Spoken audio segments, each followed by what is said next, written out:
What if the beloved comedian we know today is actually a clone? Let's delve into the conspiracy theories surrounding Dave Chappelle.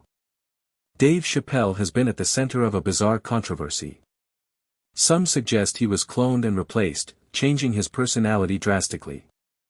Jim Breuer, a close friend, hinted that Chappelle might have been replaced after his mysterious exit from the industry in 2006. Advancements in cloning technology make this theory intriguing.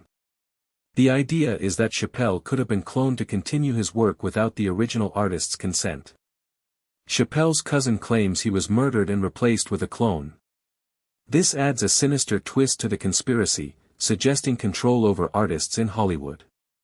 The implications of such an event would be significant, raising questions about individuality and control over public figures' lives and careers.